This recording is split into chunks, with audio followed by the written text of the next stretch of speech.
Que Dieu nous bénisse. Vincent, il y a des soeurs qui voudraient que tu leur racontes ce qu'Éric t'a raconté. Oui, le frère Éric qui est venu à ton bureau là. Le frère Éric de moins 605. Oui.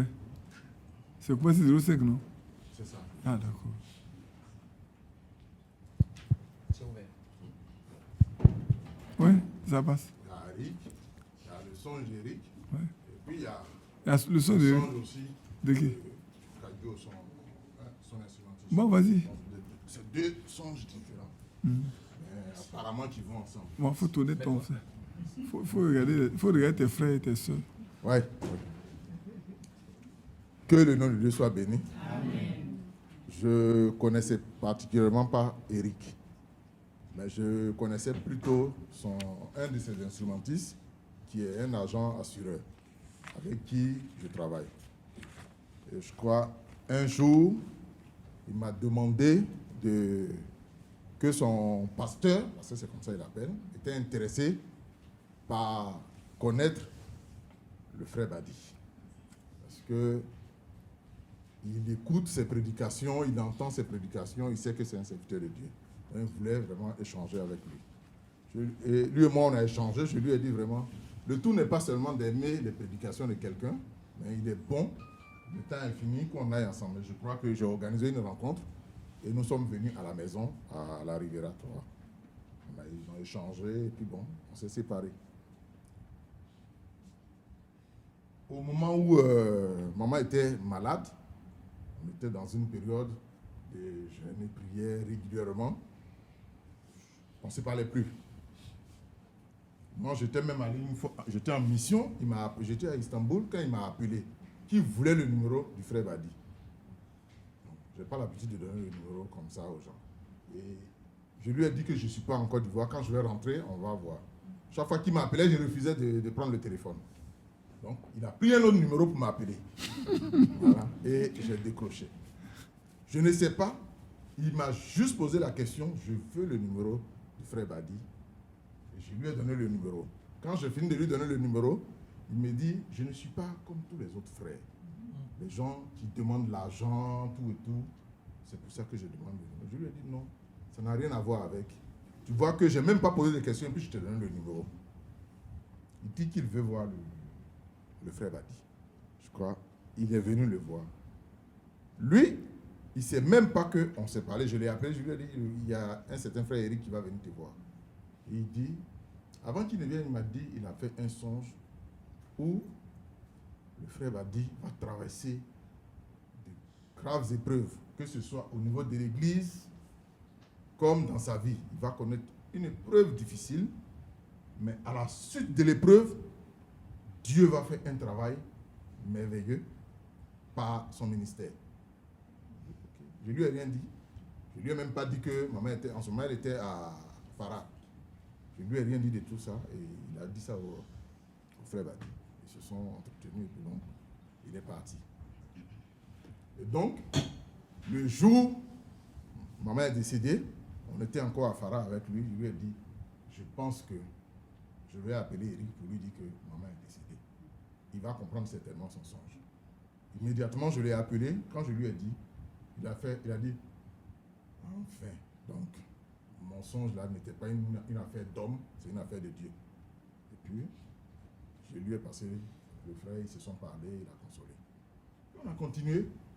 Et ce jour, Achille est passé. Il passe rarement chez moi au bureau. Achille est passé chez moi au bureau, il était en face de moi. Quand Kadio m'appelle, il me demande, mais et le vieux? Quel Kadio? Kadio Philippe, le diacre, l'instrumentiste de son assemblée. Voilà. Il m'appelle, il dit, mais et le vieux? Je dis, oui, il est là. Il dit, Bobo, mais ça va. Il dit, j'ai fait un songe. En tout cas, c'est comme il était en train de vous donner des instructions, vous, ses enfants, parce qu'il va rentrer. Je dis, ah bon? C'est vrai qu'il est un peu malade, mais je ne pense pas. Mais quel est le songe? Il dit, en tout cas, dans le songe, je l'ai vu. C'est comme s'il était exactement, voilà, comme il est là.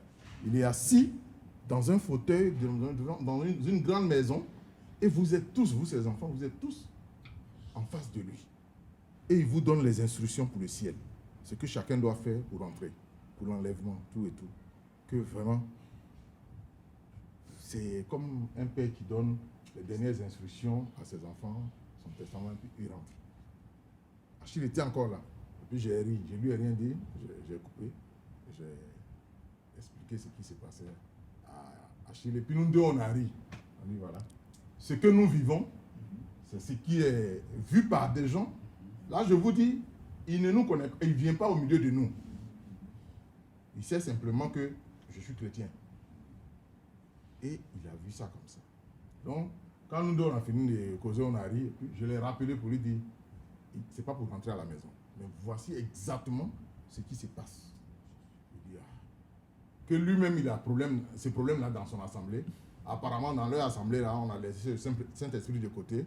Que lui, vraiment, je crois qu'il va venir écouter les instructions là, pour lui aussi. Il lui a dit, bon, toi, tu veux une position d'instrumentiste dans l'église. Mais sinon, nous, on veut aller au ciel. Amen. Et tu parles du Saint-Esprit. Et c'était au moment où il était en train de nous prêcher sur le Saint-Esprit, le baptême du Saint-Esprit. C'était à la période. Donc, je lui ai dit, viens, on est sur le Saint-Esprit. Il est venu, il a tourné dans le quartier. Il ne m'a pas appelé, c'est plutôt mon chien qui l'intéressait. Bon, donc, il a eu le chien, je lui ai donné un chiot, il est parti. Donc, voilà un peu ce que eux, ils ont vu. Je vais dire, Eric, il est au 05. Je pense même que les Alcides vont prêcher là-bas. Mais ils savent la vérité et ils savent le ministère. Ça, on se parle, le ministère que Dieu a donné au serviteur de Dieu, le frère Badi. Ça peut paraître comme on est proche de lui, on fait sa publicité. Bon. Mais honnêtement, c'est ce que les gens disent. Hein.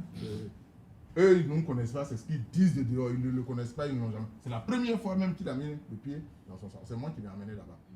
Donc ils ne le connaissaient pas en personne. Il entend parler de lui. Il entend les palabres qu'il y a autour. Mais lui, dans sa maison, il prie et Dieu lui dit que c'est lui, le serviteur de Dieu à Abidjan. Mais le problème, c'est que chacun veut avoir une petite position où, bon, vous comprenez le reste. Voilà. Que Dieu nous bénisse. Amen. Vous savez, je n'aurais jamais été capable de vous dire ce qu'il a dit dans les détails. C'est toujours bon que la personne elle-même parle. Non pas parce que ça me concerne, non. Loin de là.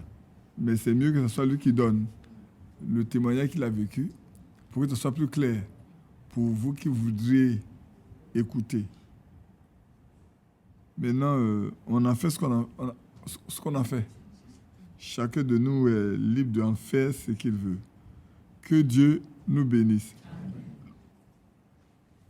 Donc, le matin, nous sommes arrêtés sur les songes et on est arrivé sur le son concernant ce qui s'est passé en Égypte avec Joseph, Pharaon et tout le reste. Et on a terminé avec le passage de Job 33, où Dieu parle tantôt d'une manière ou tantôt d'une autre.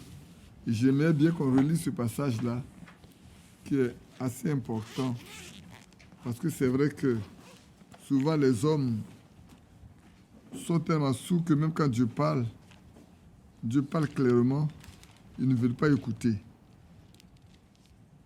Et comme j'en parlais tout à l'heure autour de la table, le son de frère Kwasi de Boisflé qui est parti dans la gloire, le jour où on traitait le problème en 2007 de Guy d'Abidjan, où il a parlé de ce caleçon complètement souillé, rempli de déchets, et qu'on demandait de laver.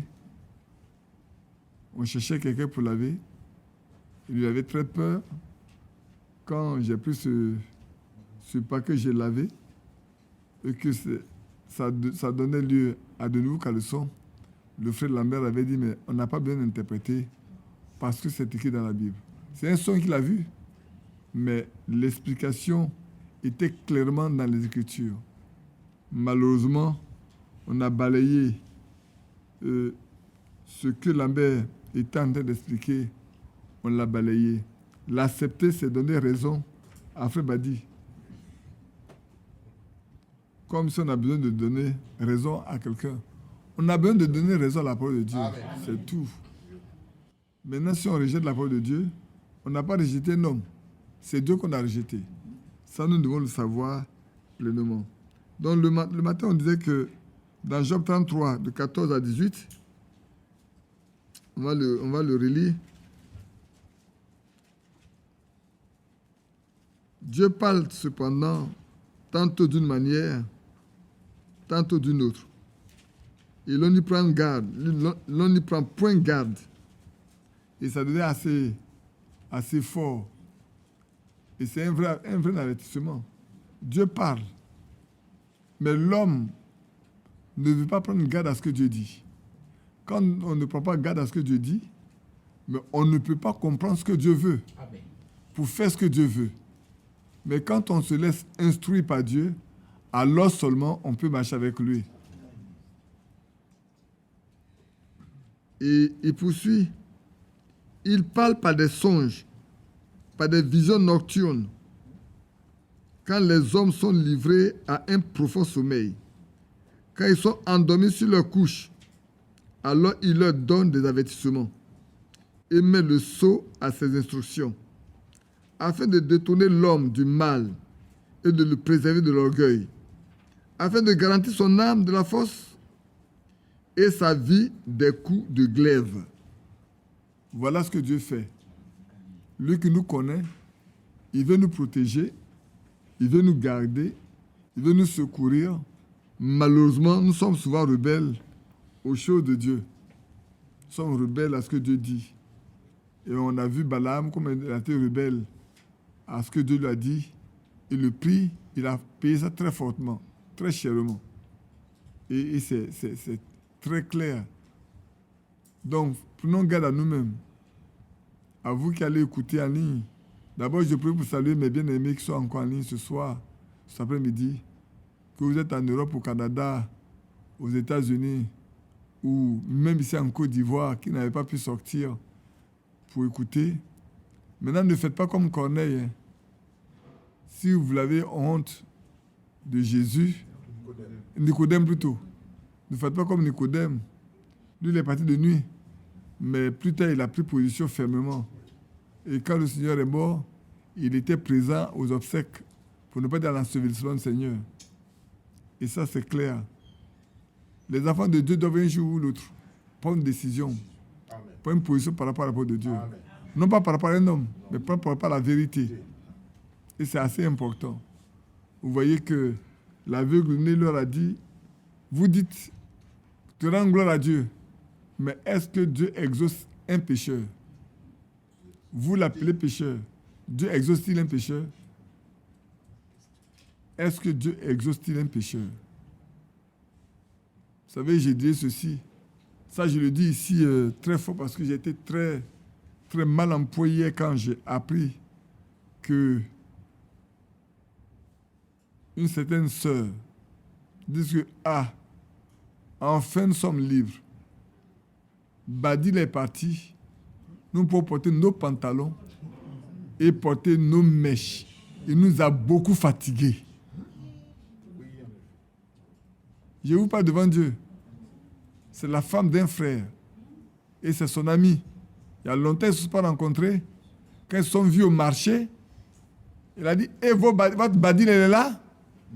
Votre Badil. Il dit, oui, le frère Badil est là. Il dit, on est lui maintenant. Hein. Cet homme-là, il nous a fatigués. Il nous a vraiment fatigués. Hein. Maintenant, on est libre. On peut porter nos pantalons et puis porter nos mèches. Est-ce qu'on va au ciel pour Badi?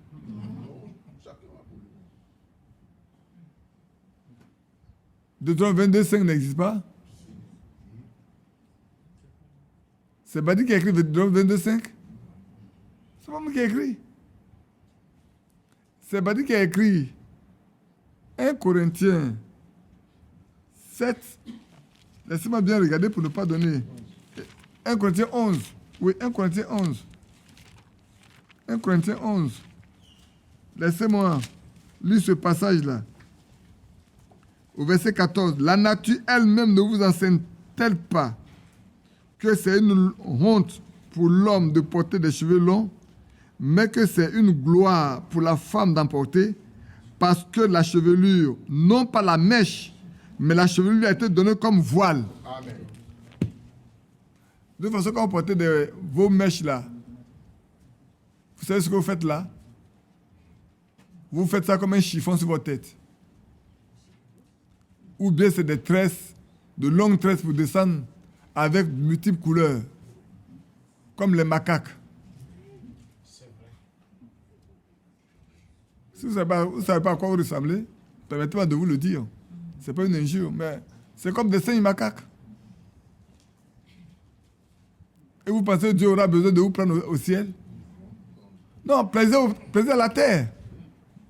Allez-y. Faites ce qui vous plaît. Allez de l'avant. C'est votre droit. Mais Dieu aussi a ses droits.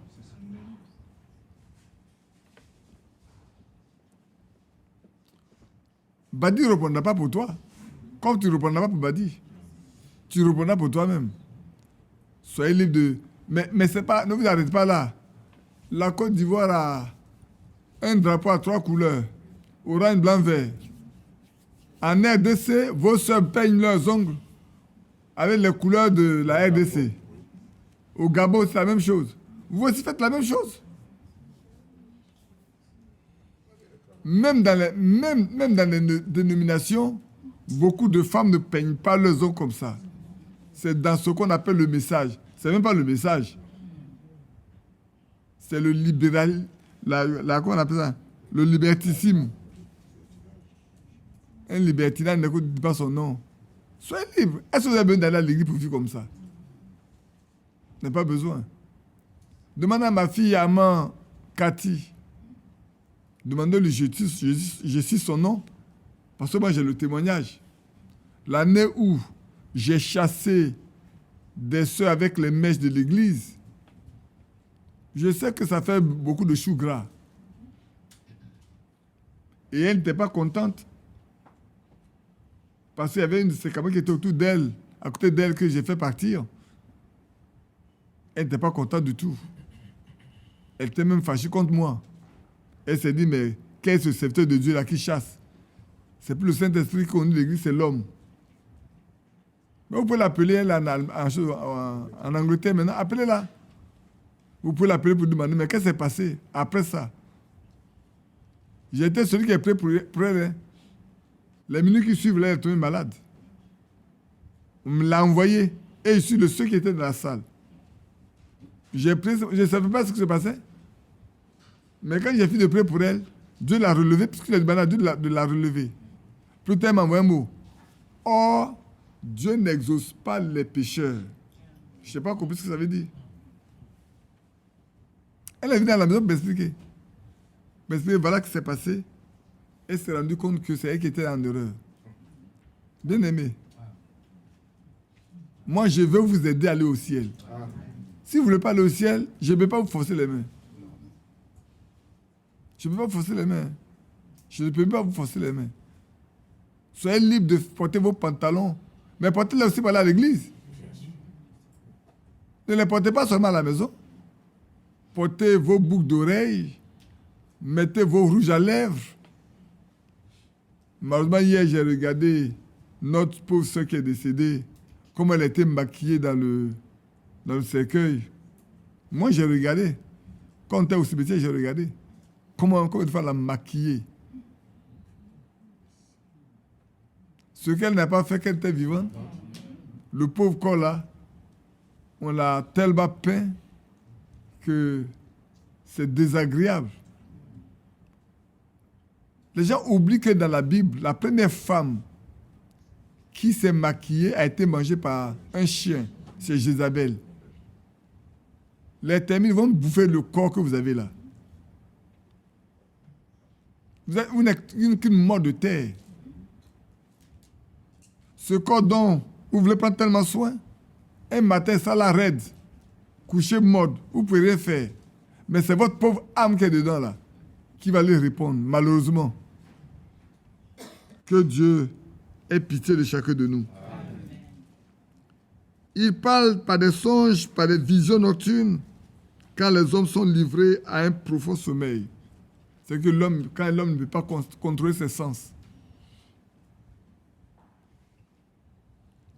Quand ils sont endormis sur leur couche, vous savez, quand vous dormez profondément, vous ne maîtrisez rien. Vous ne voyez rien. On peut même vous égorger sans que vous vous rendiez compte. Quelqu'un qui est vraiment endormi, fatigué, qui dort là, on peut même lui enlever la vie sans qu'il se rende compte.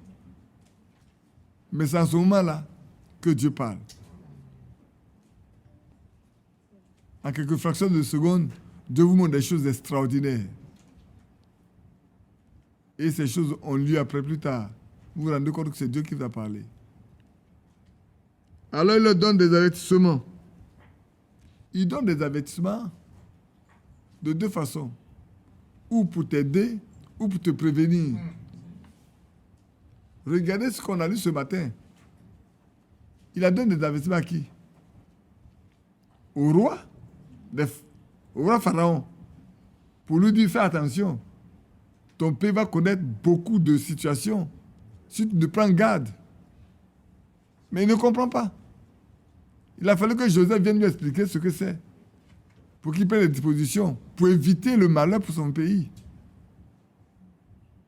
Mais frère, regardez bien.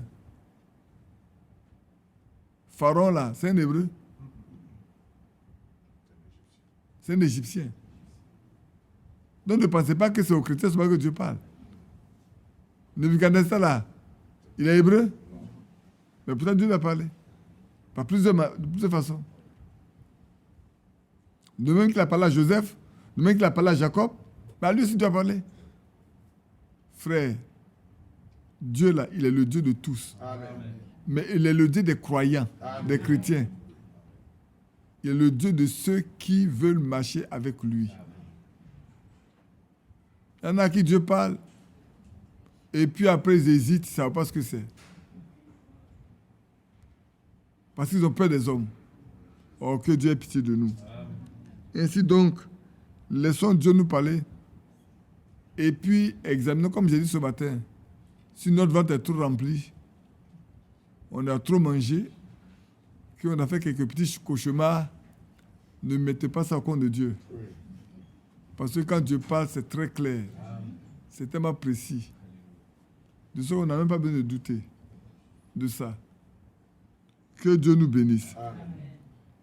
Donc, parlant déjà de Daniel, on peut bien parler, on peut le lire rapidement. Hein. Je sais que c'est des passages que vous connaissez. Je ne vais pas vous fatiguer avec ça. Je vais vous donner les passages, vous allez les lire chez vous. Vous les connaissez. Daniel 4, du verset 5 au verset 19. Comment Dieu parle-t-il? La question est de savoir, est-ce que Dieu parle seulement dans l'Ancien Testament ou dans le Nouveau Testament aussi? Ce matin, j'en ai parlé, non? Est-ce que Dieu parle seulement? Dieu a parlé seulement par les sons dans l'Ancien Testament? Non. Même dans le Nouveau Testament, il a parlé. Il a parlé à des hommes, vous savez bien que Joseph,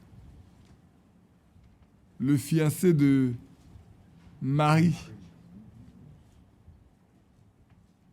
a été très embêté par la situation miraculeuse et, comme je pourrais dire, inhabituelle de Marie. Les hommes ne connaissent pas ça. Et ne voulant pas que cette dame qu'il aime bien soit lapidée, mise à mort, il cherchait les moyens de rompre tranquillement. N'est-ce pas? Mais Dieu l'aime. Amen. Vous savez, Dieu parle à des hommes qu'il aime. Hein? C'est pour ça que dans Job, ça a été très clair. C'est pour avertir, c'est pour tirer ton âme d'où? Des glaives, pour te préserver de l'orgueil. Vous avez Dieu a prévenu Nebuchadnezzar de l'orgueil, non? C'était très orgueilleux. Dieu voulait le ramener un peu à terre. C'est vrai. Donc, allons dans Matthieu, chapitre 1, du verset 2 au verset 20. Matthieu 1, 18, 20 et Matthieu 2, 10 à 19. On va lire quand même. Pour nous montrer que les moyens à disposition par lesquels nous pouvons connaître la volonté de Dieu sont multiples. Et je voulais qu'on les parcourt simplement pour donner à chacun de nous les moyens de savoir qu'aujourd'hui encore, Dieu parle tantôt d'une manière, tantôt d'une autre. Voici de quelle manière arriva la naissance de Jésus. Marie, sa mère, ayant été fiancée à Joseph, se trouvait enceinte par la vertu du Saint-Esprit, avant qu'ils aient habité ensemble. Deux ne se connaissent pas, ils sont encore en période de fiançailles. Joseph, son époux, qui était un homme de bien et qui ne voulait pas la diffamer, se proposa de rompre secrètement avec elle. Comme il y pensait, voici un ange du Seigneur lui apparut en songe et dit à Joseph, « Fils de David, ne crains pas de prendre avec toi Marie, ta femme, car l'enfant qu'elle a conçu vient du Saint-Esprit. » Je vais arriver au verset 20. C'est le chapitre 1, de 18 à 20. Chapitre 1, de 18 à 20.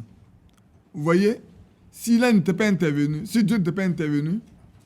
Joseph aurait pris une décision assez grave.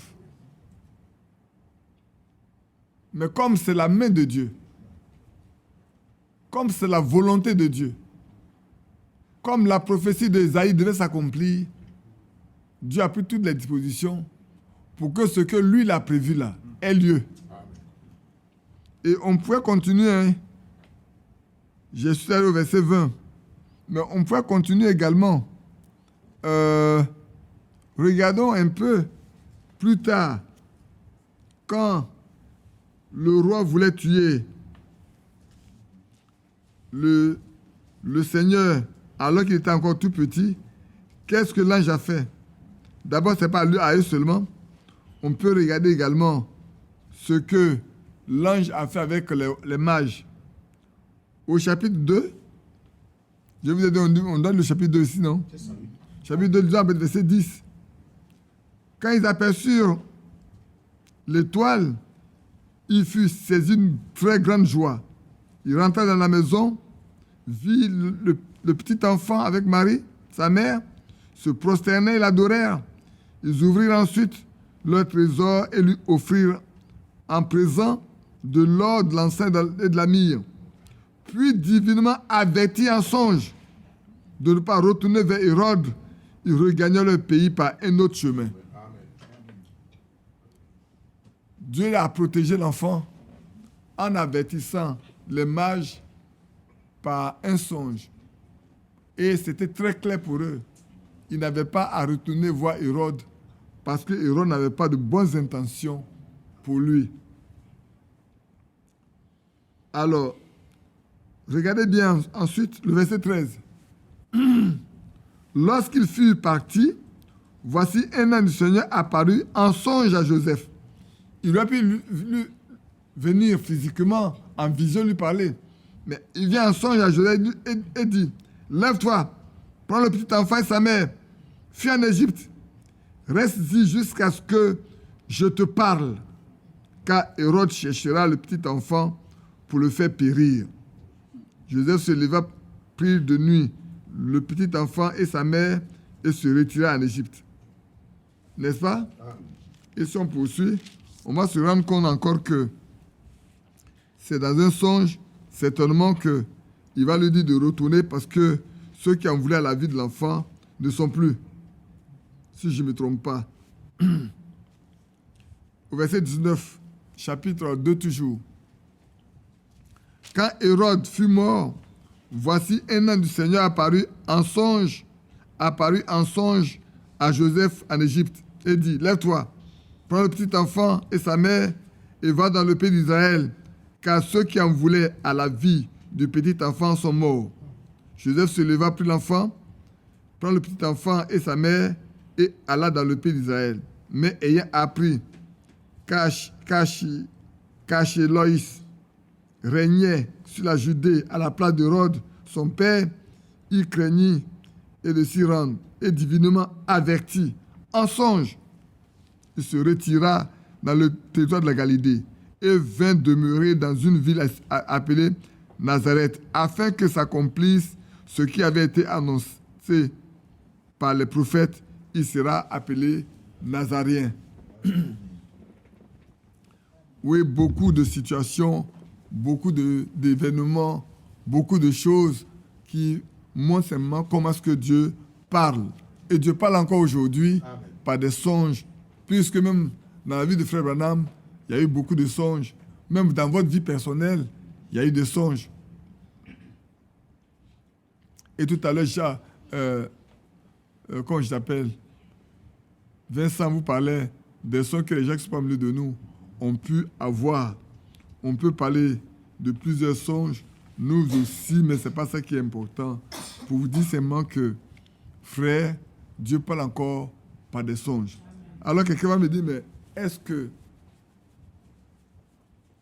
y a-t-il une promesse concernant les songes dans le Nouveau Testament? Je vous dirai oui.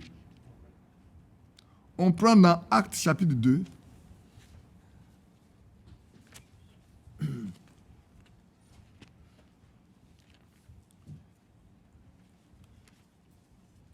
Vous savez bien que Acte 2, c'est aussi une suite d'une promesse de l'Ancien Testament. Dans Acte chapitre 2, je lis avec le verset 14. Si vous y êtes, on peut commencer. Alors Pierre se présentant avec les 11, élevait la voix et leur parla en ces termes. Vous savez, c'était à la Pentecôte, quand le Saint-Esprit est descendu. Hommes juifs. Ici, il n'a pas dit homme frère, hein. Il dit hommes juifs.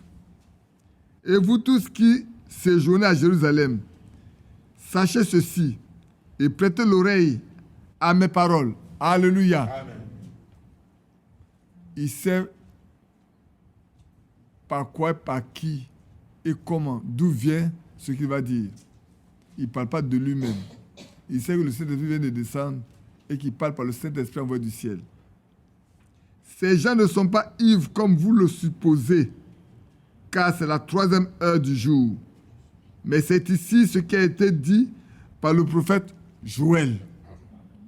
Voilà un ignorant qui ne sait même pas signer son nom, mais il connaît les prophéties bibliques et leur accomplissement. Dans les derniers jours, dit Dieu, je répandrai de mon esprit sur toute chair. Vos fils et vos filles prophétiseront. Vos jeunes gens auront des visions et vos vieillards auront des songes.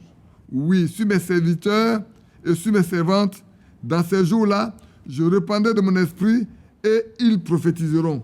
Amen. Amen. Hier, je parlais avec un frère et on est tombé sur le jeune, on parlait dit, tu es en train de provoquer un grand réveil au milieu de des bien-aimés frères. S'ils observent et pratiquent ce que tu leur as enseigné, ils vivront un vrai réveil spirituel. Et c'est vrai, si vous voulez vivre un réveil, faites ce que je vous ai dit. Faisons ce que j'ai enseigné. Et ce n'est pas un homme qui vous rendra témoignage, c'est vous-même qui vous lèverez pour rendre témoignage. Je sais qu'il y en a qui en ont déjà pris l'habitude, au point où il y a mon jeune garçon qui essaie de faire quelques jours. C'est ça, non? Personne ne sait de qui. Il y en a qui savent de qui je parle. Et on a prié avec sa maman hier pour lui, parce qu'il était un peu fatigué. Il dit, je n'arrive même pas à chanter un cantique. pensais que c'est la première fois. Vous savez, apparemment, c'est quelque chose qui est très lourd. Mais faites-le. Votre voix va se dégager. Faites-le, votre nez va se dégager. Vos articulations qui sont trop lourdes vont se dégager. Et puis vous allez voir que, d'après ce frère à qui je parlais, il disait, tu sais, ma femme avait peur de moi. J'ai dit, je sais. On a vécu ensemble. Je vais vous raconter ce qui s'est passé. Alors, qu'est-ce qui s'est passé? Quand on était là, on jeûnait, on priait. Et puis un jour, je crois la nièce de sa femme a quitté leur village et venait chez eux. Mais elle ne connaît pas chez eux. Et puis elle est arrivée à Bobo, où il y a, je crois que c'est le commissariat de police là. Vous voyez quand vous partez vers Anyama là, à votre droite là, c'est police ou gendarmerie? C'est gendarmerie. Il y a un poteau électrique là-bas. Il a dit à sa femme, ta nièce est arrivée à Abidjan, mais ce n'est pas où il faut partir. Elle est arrêtée là, auprès du poteau. Allons la chercher.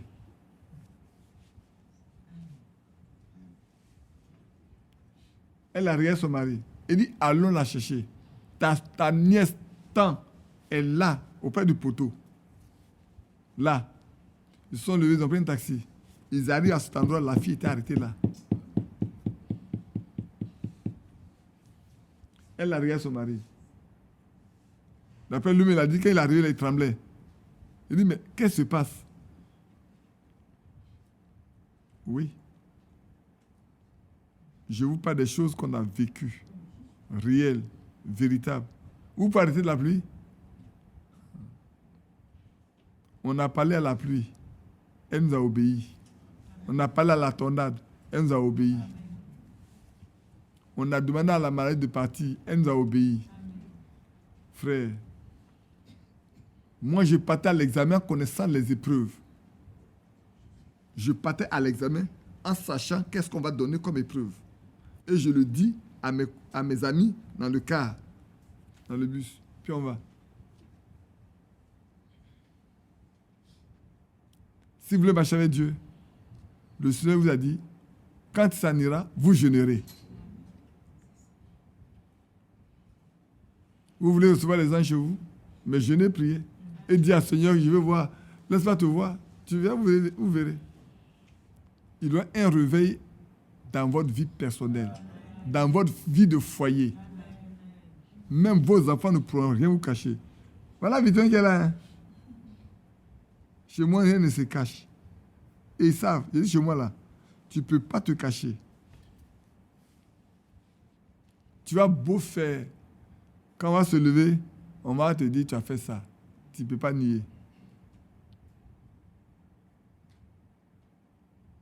Bien-aimé, vous voulez marcher avec Dieu? Amen. Je vous ai enseigné ce qu'il faut. Amen. Je vous ai rien caché.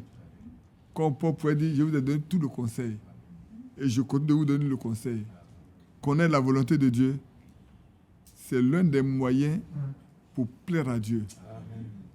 Quand vous voulez vraiment plaire à Dieu, là, c'est de connaître sa volonté et de la faire.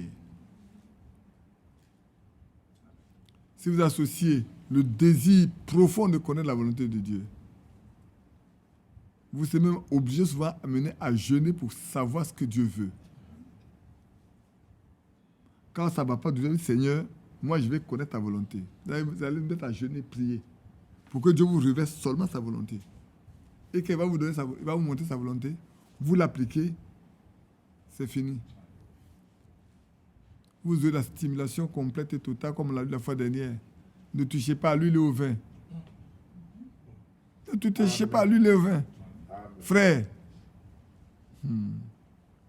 tout n'est pas bon à dire. Laissons-moi passer comme ça. J'ai dit un jour à un frère, toutes tes visions, tes songes n'auront pas lieu. Répands-toi avant qu'il ne soit trop tard. Et quelqu'un m'a dit, tu es Dieu pour savoir. J'ai dit, frère, je ne veux pas être prophète après la mort. Je peux lui dire maintenant. qui n'a qu'à s'en détourner parce que cela n'aura pas lieu. Je peux vous donner son nom. Je peux vous dire où ça a eu lieu. Je vais vous le dire. Mais je vais vous le dire. Il s'agit de Jérémie Zirimba. Ça a eu lieu dans la maison du frère Isaac à Séguinci, devant tous les frères anciens de Côte d'Ivoire. Quand il disait qu'il était le 8e prophète, tu nous as dit que tu es le 8e prophète. On était content. Et puis quand je me suis aperçu, après avoir jeûné, je me suis rendu compte que c'est faux. Jérémie, tes visions n'auront pas lieu. Abandonne ça. Il voulait se lever comme et puis après il m'a dit, ah Jérémie, si on ne parle pas, c'est pas parce qu'on ne sait pas. Hein. À nous aussi tu as dit. Nous tous comme ça là. Si on ne parle pas, que Badi a eu le courage de parler, il faut accepter. Il dit, j'ai pensé avoir parlé à des amis et Badi est venu me trahir comme Judas a trahi Jésus. Mot pour mot, je vous le dis. Et celui à qui j'ai parlé, c'est William. J'ai dit, je préfère lui parler à Jérémie de cette façon avant qu'il ne meure pour que ce soit un prophète après sa mort. Aucun songe, aucune prophétie, aucune vision qu'il a eue ne s'est accomplie. Il est mort dans sa maison. C'est les mouches qui ont fait qu'on a découvert qu'il est mort. Mais je l'avais vu quand j'étais encore étudiant. Frère, vous voulez marcher avec Dieu? Le Dieu que nous servons là, il est vrai. Amen. Il est réel. Dieu parle. Vous savez, la fois dernière, je disais, ce matin, je parlais, il dit, il y a des choses, même encore là, Dieu parle. Amen. J'ai prié pour quelqu'un pour qu'il ne meure pas. Pourtant, ce matin, Dieu m'a dit, voilà la situation. Il dit, non, Seigneur, il ne faut pas que ça soit comme ça. Je ne le savais pas. On ne m'appelait que 5 jours après. Mais je savais depuis lundi qu'il a passé était malade.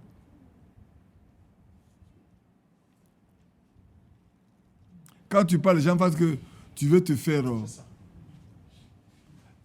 Je vais raconter ça, faire quoi? Pour impressionner qui? Pour impressionner qui? Non. Mais je vous dis, si quelqu'un veut, moi je mets ma foi en jeu. Hein. Si quelqu'un veut qu'il a qu'à demander à Dieu, ce que Badi a dit là, c'est vrai ou c'est faux. Il n'a qu'à aller prier. C'est tout. Je te recommande d'aller prier pour voir ce que je dis là, c'est vrai ou c'est faux. Va. Moi, je te mets ma foi en jeu. Parce que je ne peux pas dire ce que Dieu n'a pas fait dans ma vie. Je te le dis. Si tu doutes, va demander à Dieu. Il ne faut pas être incrédule. Parce que sinon, tu vas mourir en tant qu'incrédule. Donc, dans le Nouveau Testament, Dieu a promis, comme on vient de donner l'acte là, Dieu a promis qu'il y aura des visions, qu'il y aura des songes. Vous aurez des songes, vous aurez des visions. C'est pour ça que frère, vous avez des visions. C'est pour ça que vous avez des songes. C'est vrai. Et c'est réel.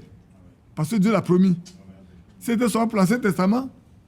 C'était pour les apôtres seulement. Cela n'aurait pas eu lieu maintenant. Mais comme ce n'est pas pour eux seulement, c'est pour nous aussi. C'est pour ça qu'aujourd'hui encore, il y en a qui ont des visions, il y en a qui ont des songes. Et le vrai songe de Dieu s'accomplit toujours. Amen. Quel que soit le temps. Il y a des choses qu'on peut vous raconter. On va penser qu'on est politique. On est politique. Mais on n'est pas politique. Même de la vie courante, là, Dieu nous parle. Des choses du pays, Dieu nous parle. On n'est pas de ceux qui vont sur les chaînes là pour parler, pour chercher à approcher les politiciens pour avoir de l'argent. Ça ne sert à rien. On en parle entre les frères pour dire seulement que voilà ce qui va se passer. Si tu doutes, quand ça arrive, on te rappelle qu'on t'a dit ça. C'est tout.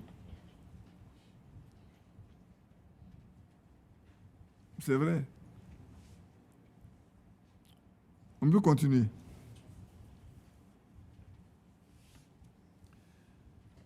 Donc, à notre temps, au temps des apôtres, Dieu a parlé Dieu nous a fait la promesse qu'il y aura des songes et tout. Et je vous ai dit, je vous mets en garde contre les interprétations farfelues des songes. Prenez garde. Amen. Prenez garde. Moi, il y a un frère qui a raconté un songe. Et quand il m'a raconté le songe, il lui a demandé, Tu veux, il te donne l'interprétation du songe. Et David dit, oui, je ne te donne pas. Moi, j'ai bien compris son songe, mais je ne lui ai pas donné. J'avais voulu sonder son cœur. C'est par rapport au problème là. J'ai voulu sonder son cœur. Et ça lui arrive. Ce qu'il a vu là. Je lui dis, comme ça, quand il va écouter, s'il écoute, il va savoir que c'est de lui. Il a fait un songe où il était dans sa voiture, moi j'étais dans une voiture, et il ne connaissait pas la route, il s'est garé. Il laissait ma voiture, je suis venu par sa voiture pour le sortir. Quand il est sorti, il est mis sur la route, j'ai disparu, j'ai mis ma voiture, je suis parti. Il ne m'a plus retrouvé. Il se connaît. À tout moment, il s'égare. S'il s'humilie, il comprendra. S'il ne s'humilie pas, il se perdra. Je te dis, si tu t'humilies, tu seras sauvé. Tu ne t'humilies pas, tu te perdras. Parce qu'il a écrit des SMS avec quelqu'un, il a échangé. Après, il m'a menti. Quand la personne m'a envoyé les SMS, je lui ai balancé tout. Il a appelé, il lui a dit, mais les SMS, on a échangé, tu as envoyé ça à frère Badi? Il dit, mais si tu as parlé, il doit savoir ce que tu as dit. On n'est pas responsable. On n'est pas capable d'être responsable de ce qu'on fait. On parle. Et on se dit croyant. On parle, on se dit croyant. Moi, quand je parle là, si je dis une chose derrière toi, je te dis ça devant toi. Parce que tu ne peux pas me tuer. Si je dois craindre quelqu'un, c'est Dieu, pas un homme. Je ne crains pas un homme. Hein. Je crains Dieu. Je respecte les hommes. Mais je n'ai pas peur d'un homme. On poursuit un peu. On va faire le 4e moyen. Et puis on va s'arrêter là. Si vous n'êtes pas fatigué. Et puis on va laisser les 4 autres. Donc, on a commencé par la parole. C'est ça, non? Après, on a arrivé quoi? Les prophètes. Après, on a fait les songes. On va faire les visions. Le 4e moyen, c'est la vision que Dieu donne. On va lire dans Nombre chapitre 12. Faut que je commence toujours dans l'Ancien Testament pour venir dans le Nouveau Testament. Dans Nombre chapitre 12, verset 6.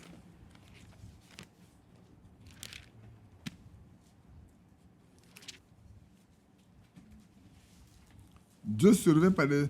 Et vous savez que notre bien-aimé frère Branham a vécu dans une atmosphère de vision à tout moment. C'est une vie miraculeuse, surnaturelle, dans laquelle il a vécu à tout moment. Et beaucoup de croyants vivent également dans cette atmosphère spirituelle qui fait que, par moments, tu deviens un oiseau difficile à comprendre parce que tu dis des choses que les gens ne comprennent pas. On pense que tu veux te faire voir. Même quand ça s'accomplit, il y en a qui continuent de croire que ce n'est pas vrai. Mais ce n'est pas pour eux. Ceux à qui c'est destiné comprennent. Ceux à qui n'est pas destiné continuent de marcher dans leur vision, dans leur manière de voir les choses.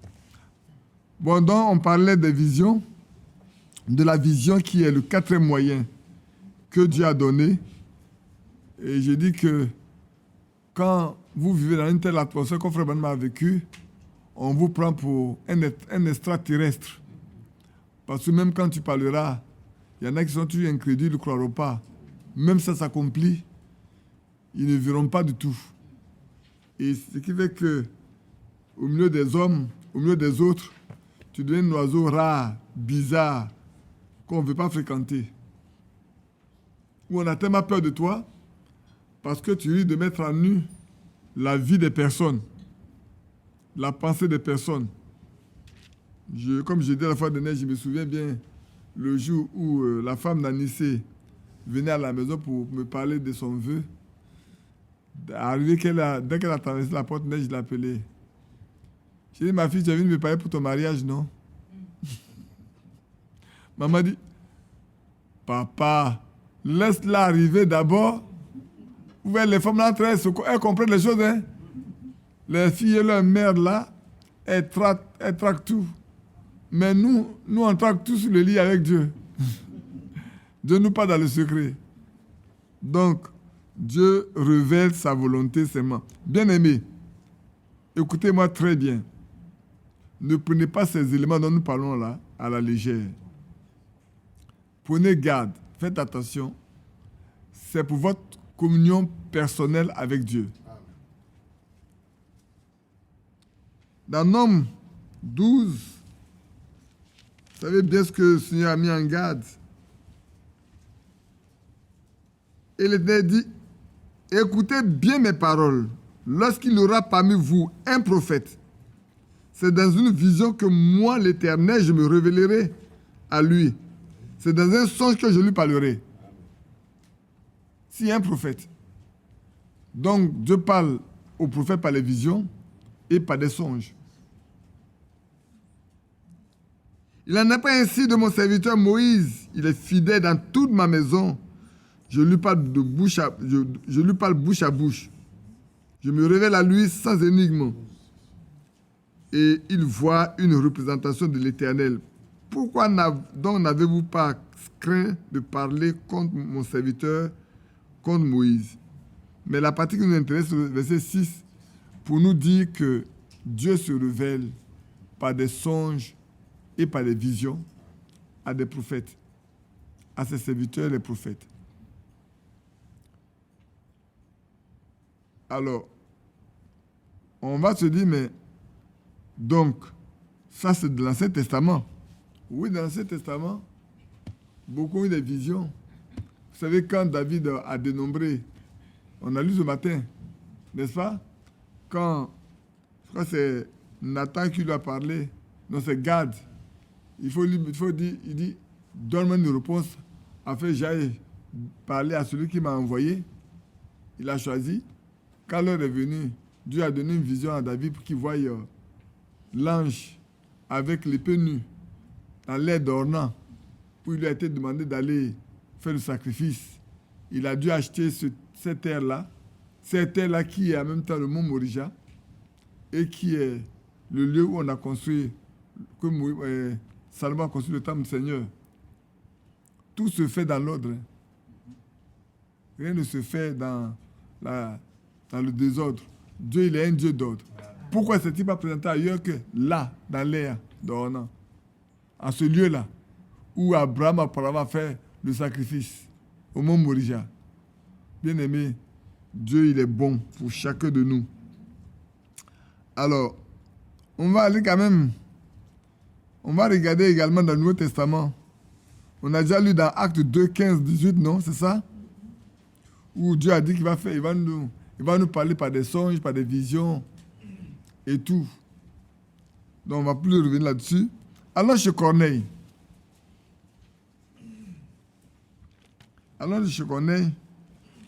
Et là, je crois que la fois dernière, Thierry m'a fait remarquer au chapitre toujours 10, verset 30. Ça, on dit toujours, mais on ne retient pas toujours tout dans la tête. Il y a des éléments, quand ça t'intéresse, c'est de ça que tu maintiens. Et puis, vous allez vous rendre compte.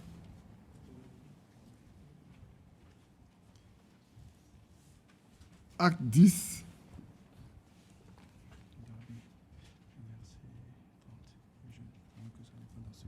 Oui, si. Dans le second, au verset 30. Je regarde. Oui, c'est vrai. Mais on va lire d'abord le chapitre 10, le verset 1 à 5.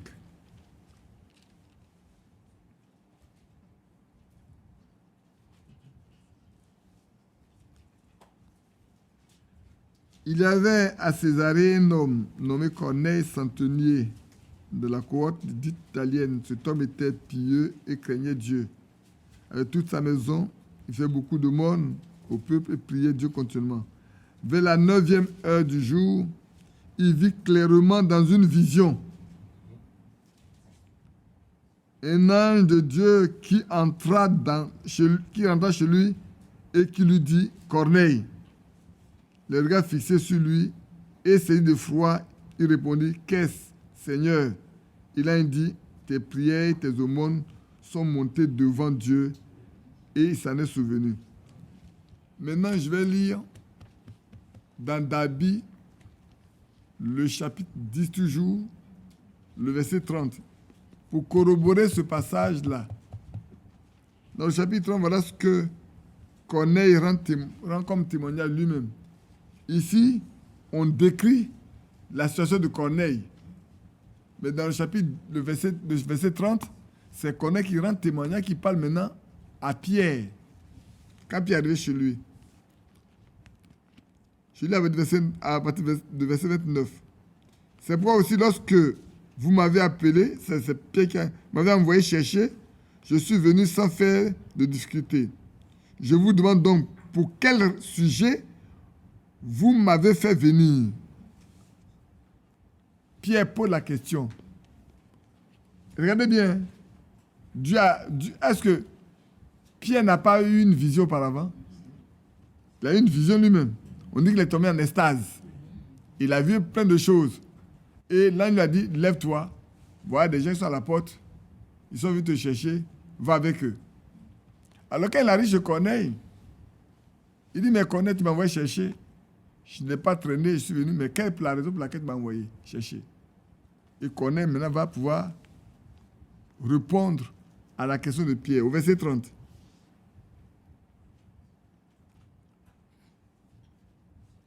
Et Corneille dit, il y a 4 jours que j'étais en jeûne jusqu'à cette heure-ci. Et à la 9e heure, je priais dans ma maison. Et voici un homme se tint devant moi dans un vêtement éclatant et dit, Corneille, ta prière est exaucée et tes aumônes ont été rappelées en mémoire devant Dieu. Amen. Amen. Donc, ce qu'on nous dit dans le verset 1, 2, normalement, en fait, Corneille était à jeûne. Il jeûnait, il priait. Donc, c'est quelqu'un qui avait l'habitude de jeûner et de prier. Et à cette heure-là, ce jour-là, il priait quand Dieu a envoyé son ange pour lui parler, pour dire, va chercher Pierre. Un certain Pierre qui s'appelle Simon Pierre, qui a aussi chez Simon le Corroyeur. Vous comprenez, non? C'est pour vous dire, vous voyez comment la similitude des choses que Dieu nous donne, pour nous faire voir que autant de l'un et de l'autre sont ensemble. Je connais, nous voyons que le jeûne là a permis à Corneille de plaire à Dieu au point où Dieu a envoyé un ange là où, au moment où il jeûnait et priait. Pour qu'il puisse recevoir l'ordre que Dieu voulait et que sa maison entière soit sauvée. Quelqu'un a posé la question, est-ce que il faut forcément suivre les 3 étapes, la justification, la sanctification, le baptême du Saint-Esprit? Je dis, frère, notre Dieu, il est souverain. Amen. Dieu peut faire toutes choses en un seul coup. Amen. Mais sachez bien, je connais, c'est une chose très particulière. C'est des gens qui avaient déjà de très bonnes dispositions. C'est des gens qui craignaient Dieu, qui marchaient avec Dieu, qui obéissaient à la parole de Dieu. On disait qu'ils étaient pieux. Déjà, le mot pieux, on a défini, c'est être comme Dieu. Amen. Une maison où les autres sont comme Dieu, qu'est-ce que vous voulez que Dieu fasse? Pourquoi ne pas partir ailleurs que c'est chez Corneille? Mais parce qu'il sait que là, les gens sont arrivés à un stade où ils doivent pouvoir recevoir la promesse qu'il a faite. Amen. Vous vous souvenez quand Paul parlait, et puis il a vu quelqu'un qui était estropié assis là, il le regardait, Paul l'a regardé, il a dit, il voit qu'il a la foi pour recevoir la guérison. Amen. Paul le regardant, regardait, il voyait que l'homme qui est assis là, qui le regardait là, il a la foi pour recevoir la guérison. Alors, d'une nouvelle fois, il dit, lève-toi, tiens-toi de tes pieds. Il s'est levé et il s'est tenu ses pieds. Pour comprendre que, pour voir que, frères, ceux qui sont les serviteurs de Dieu là, Dieu leur donne de voir ce que vous ne voyez pas. Amen. Moi, il y a une chose que je n'ai pas faite une année. Là, je regrette, mais je ne veux pas le dire. C'était à Williamsville. À une réunion de prière. Peut-être que cette personne serait en train de marcher aujourd'hui. Mais après, je me suis retourné, j'ai dit à telle personne d'aller prier pour la personne. J'ai dit, mais moi, je n'étais pas ordonné. Je n'étais pas ordonné. Plus tard, j'ai bien regretté d'avoir pas fait ce que je devais faire. Mais Dieu sait toutes choses. Vous savez, souvent, on regrette certaines choses, mais Dieu sait pourquoi. Oh, que Dieu soit loué. Dans toujours... ça, maintenant, c'est Pierre. Où est Pierre également dans Acte 10, également, verset 9, du verset 9, verset 19. Pierre également. C'est Pierre, non? Acte 2, j'ai mis Acte 10, 9, 19. Est-ce que c'est... Je me trompe. On va regarder quand même. Hein. Excusez-moi. Oui. Le lendemain, comme il était en route et qu'il approchait de la maison, de la ville plutôt, Pierre monta sur le toit vers la 6e heure pour prier. Il eut faim et voulut manger. Pendant qu'on lui préparait à manger, il tomba en extase. Aujourd'hui, on a dit qu'il a eu une vision. Il vit le ciel ouvert et un objet semblable à une grande nappe attaché par les 4 coins qui descendait et s'abaissait vers la terre, et où se trouvaient tous les quadrupèdes, les reptiles de la terre et les oiseaux du ciel. Et une voix lui dit, lève-toi, Pierre, tue et mange. Frère, c'est compliqué, hein? Tu tues en même temps l'animal vivant, tu tues en même temps tu manges. On ne prépare pas. Pierre dit, non Seigneur, car je n'ai jamais rien mangé de souillé ni d'impur. Et pour la 2e fois, la voix se fit encore entendre à lui. Ce que Dieu a déclaré pur, ne le regarde pas comme souillé. Alléluia. Voilà Pierre aussi qui est tombé en extase. On appelle ça aujourd'hui, c'est manque de temps. Il avait une vision parce qu'il voyait descendre du ciel une nappe. Une très belle nappe là, avec tout ce qu'il faut, comme quadrupèdes, reptiles, oiseaux, tout ça là. Je ne sais pas si ça avait été préparé, mais on lui dit, lève-toi, tue et mange. Donc, bien aimés frères, j'ai noté assez de passages pour vous donner que dans le Nouveau Testament également, le Seigneur a utilisé beaucoup de la vision pour... On peut parler également de la vision que Ananias a eue avec Paul. C'est Acte 9. Dans Acte chapitre 9,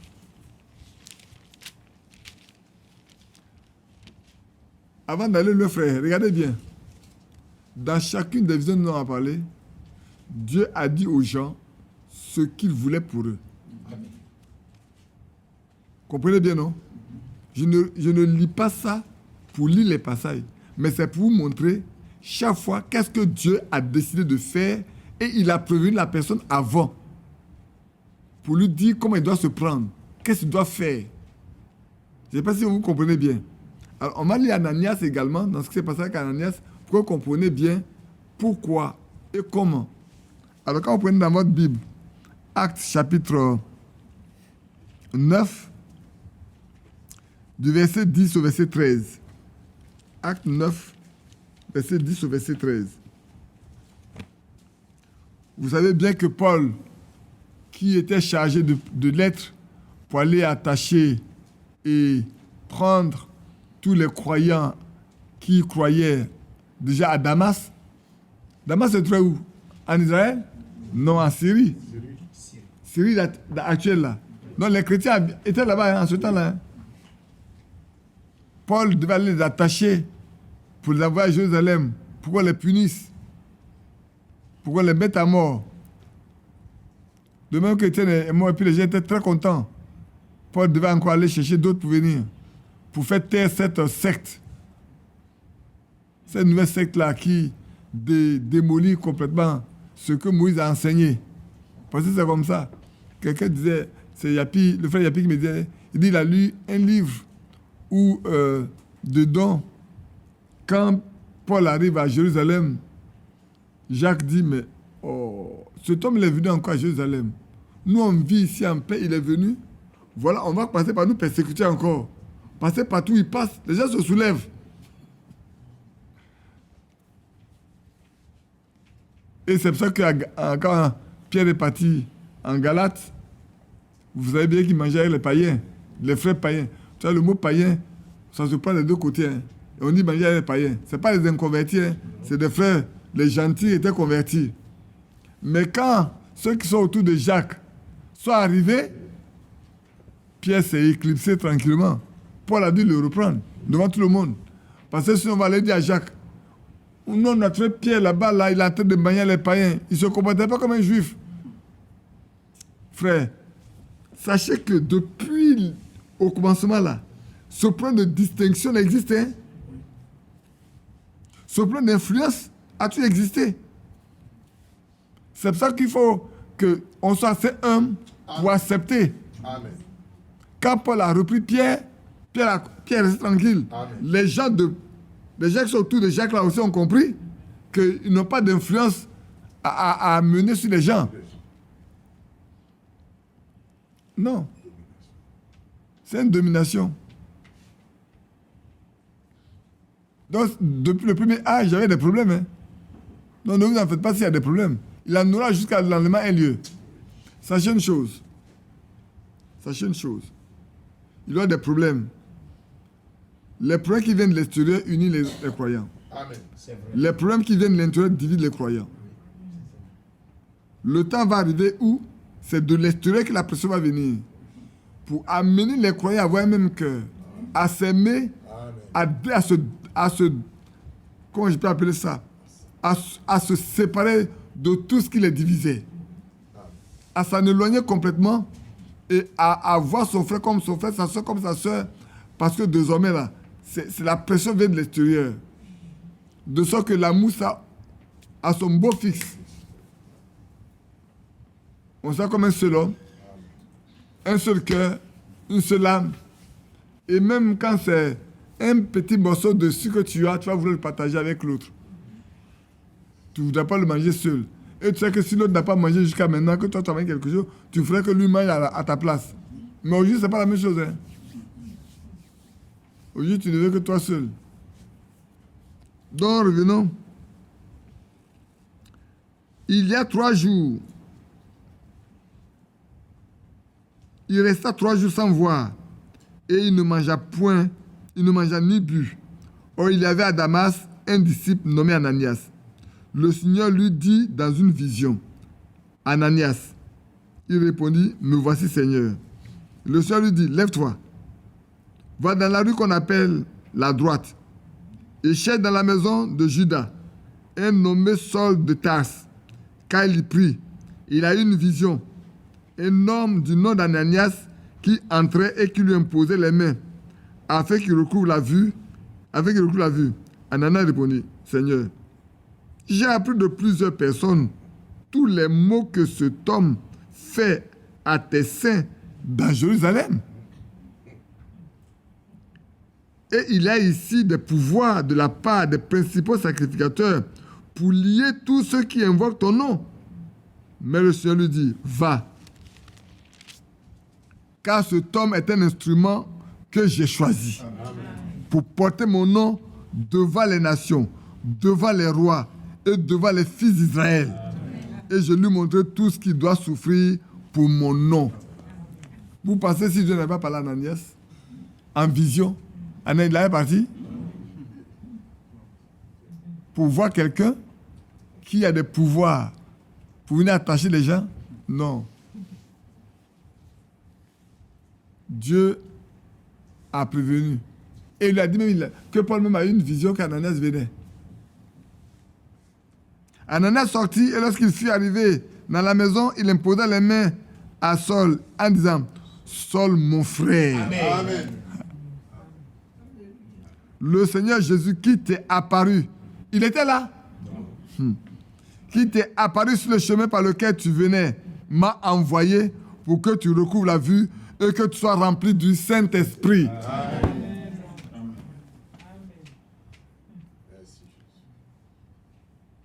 il lui a donné une commission nette pour aller. Frère, connaît la volonté de Dieu. Ananias a connu pleinement la volonté de Dieu concernant Paul.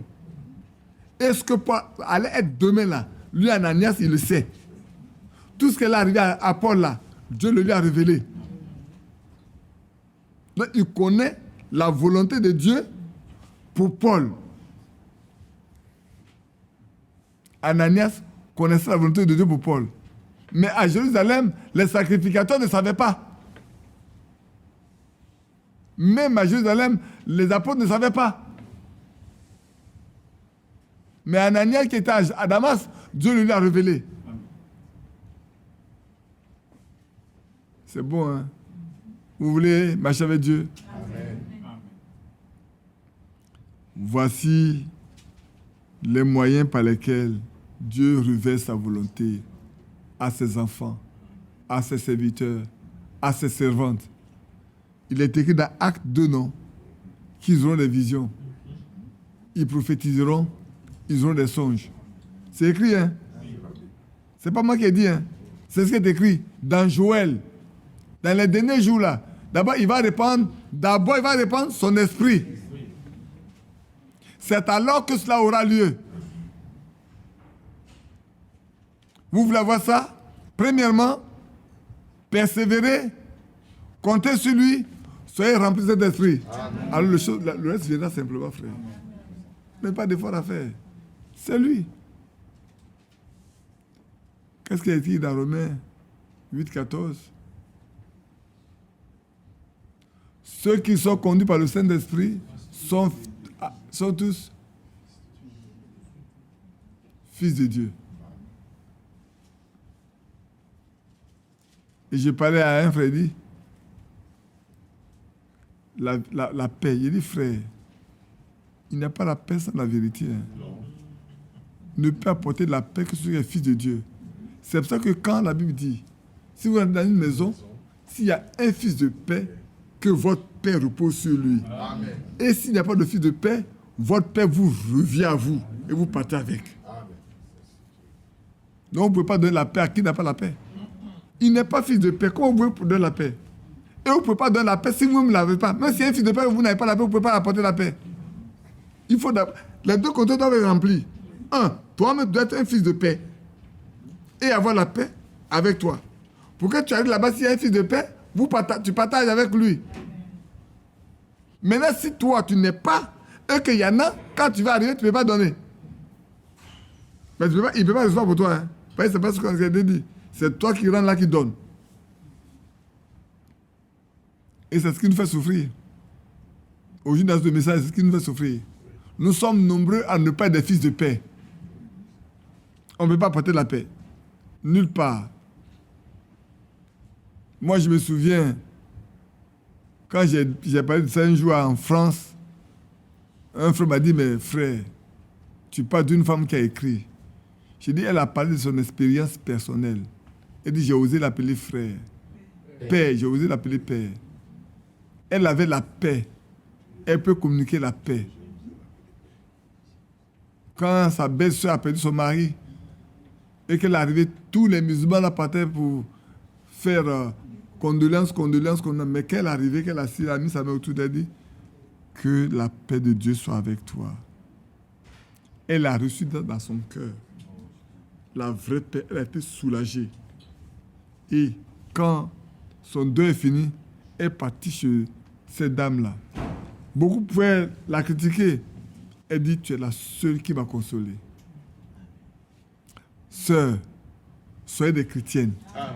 Frères, soyez des chrétiens. Amen. Pour que quand on dit que Dieu te console, ça soit une réalité. Amen. Ça soit pas... Frère, excusez-moi. Là, il fait comme ça. Ne soyons plus comme les autres. Non. Ne parlons pas si on n'a pas la certitude que ce qu'on dit là va s'accomplir. Ne le faisons pas. Amen. Si tu n'as pas la certitude que ce que tu dis, frère, que Dieu te bénisse là, Dieu va le bénir, ce n'est pas la peine de le prononcer. Amen. Tu deviens religieux. Amen. Tu deviens religieux. Tu dois avoir la certitude en toi que ce que tu vas prononcer là, Dieu va l'accomplir complètement. Amen. Et on va venir te rendre le témoignage que ce que tu as dit là, Dieu l'a fait.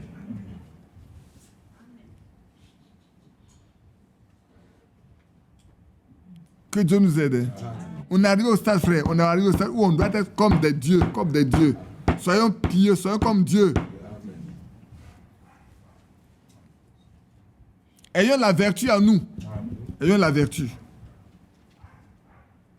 Là, je reviens dans 2 Pierre 1, là. Ça fait longtemps. Mais je reviens là-dessus. Hein? Que Dieu nous aide. Que Dieu nous aide. Hein? Et vous qui êtes en ligne, là, comprenez-moi bien. Hein? Si vous n'êtes pas capable d'apporter la paix parce que vous prononcez, ne le dites pas. Vous n'êtes pas capable d'apporter la bénédiction, ne le dites pas.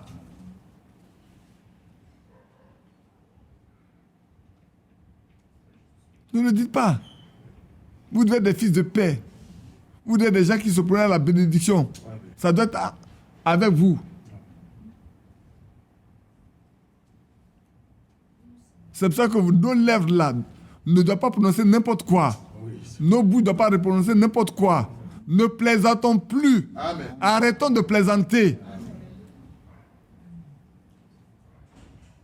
Considérons que nos lèvres sont utilisées par Dieu et qu'on ne peut pas lutter pour n'importe quoi.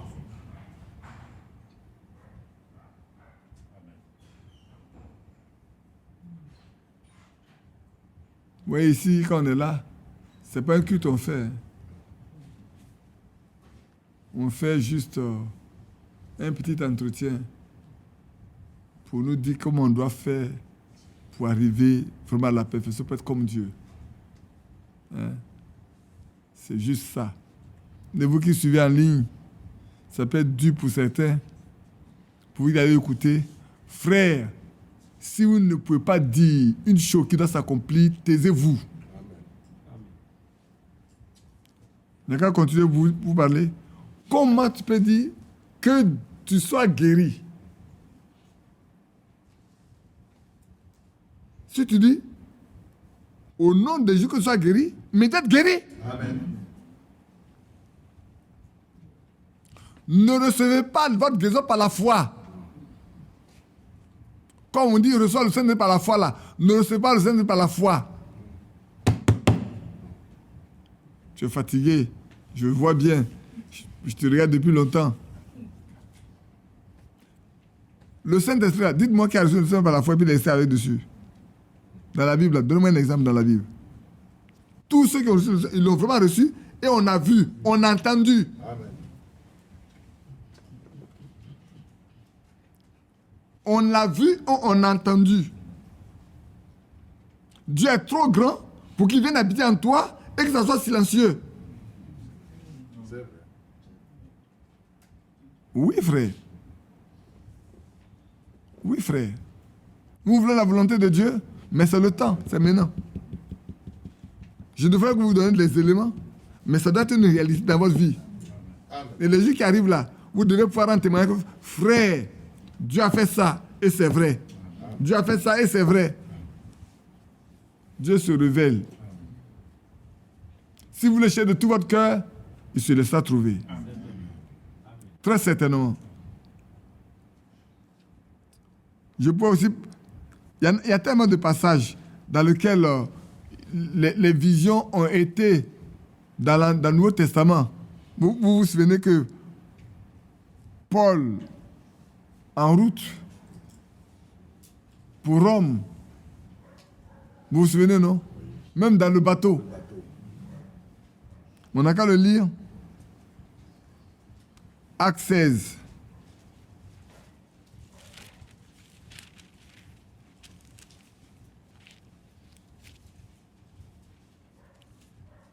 Acte 16, je regarde bien.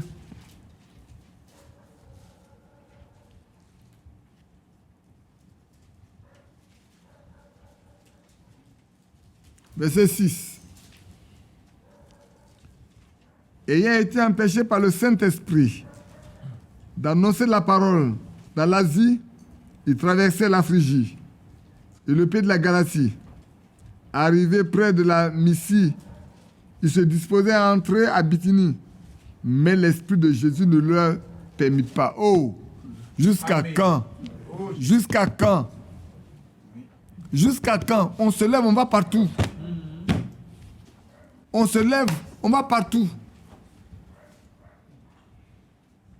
Aujourd'hui, on se lève, on va partout. On a de l'argent, on prend l'avion, on va partout. On sait faire un résumé de test, on fait le résumé de test, on va partout. Voilà un homme choisi par Dieu et qui va faire l'œuvre de Dieu. Et Dieu lui dit, là, tu ne vas pas là-bas. Ici, tu ne vas pas là. Dieu lui-même qui dit, frère, maintenant regardez une chose. Prenez Matthieu 22, il dit, allez par toute la terre et faites de toutes les nations des disciples. C'est pas ce qu'il a dit? Mais pourtant, ici, il a dit, tu ne vas pas là. Il n'y a pas de croyants, il n'y a pas des hommes qui l'ont créé là-bas. Ce n'est pas des hommes qui l'ont créé, qui sont là-bas. Et ici, il dit non, ne va pas là. C'est nous aujourd'hui là, on va aller partout. On va aller partout. Que Dieu nous aide. Il franchit alors la Messie et descendit à Troas. Pendant la nuit, Paul eut une vision. Et Macédonien lui apparut et lui fit cette prière.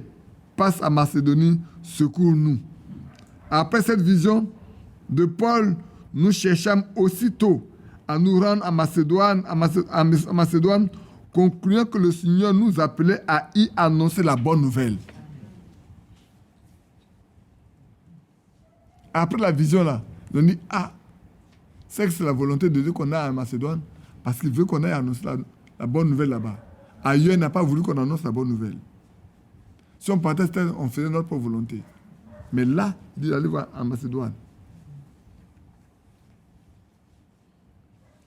Oh, c'est beau, n'est-ce pas?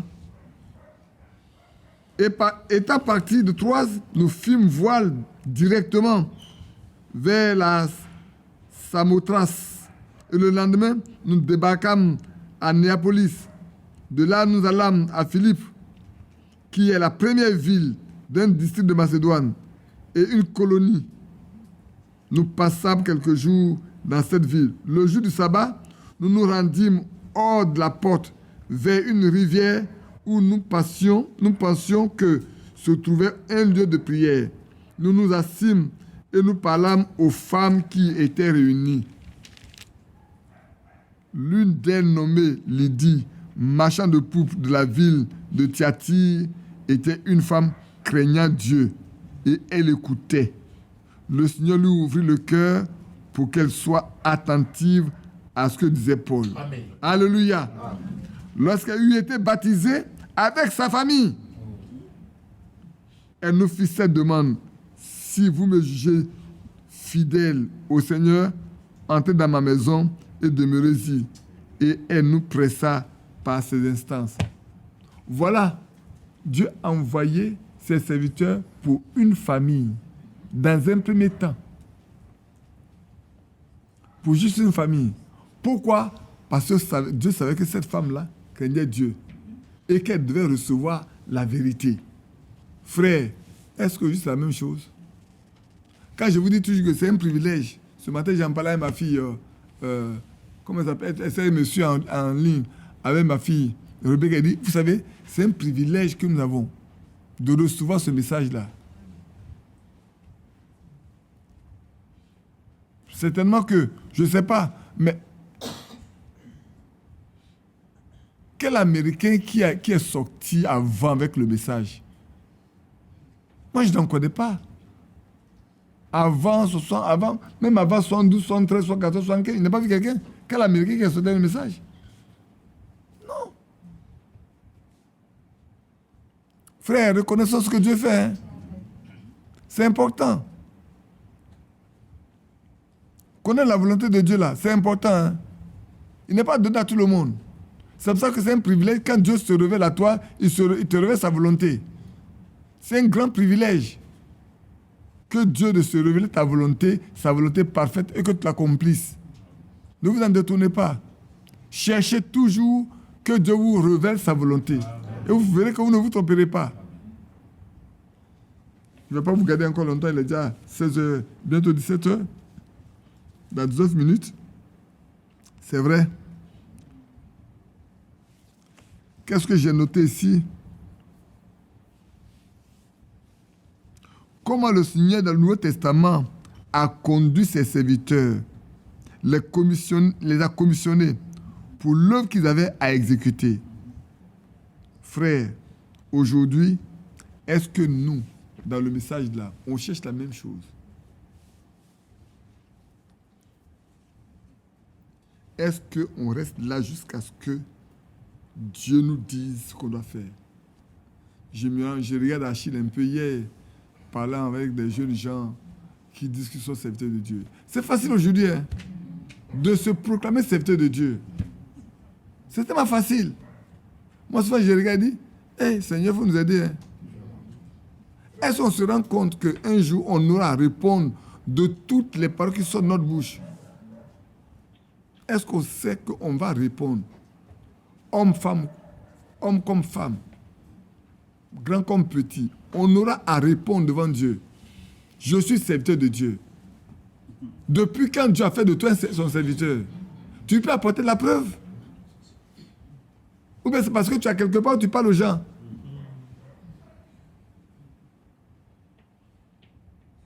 Dès qu'on se trouve quelque part, frère, alors les soeurs qui parlent de Dieu aux gens qui sont convertis là, elles vont devenir des serviteurs, des serviteurs, servantes.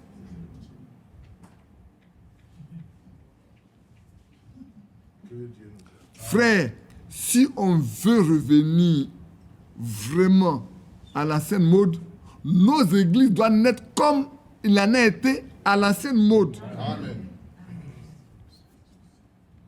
Regardez Philippe, un homme qui est un évangéliste. Vous l'avez vu assis sur une église? Pourtant, il a converti plusieurs personnes. Mais il n'a jamais été responsable d'une église.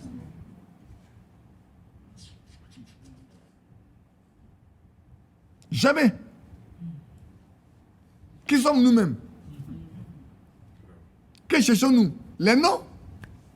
La nomination, la notoriété?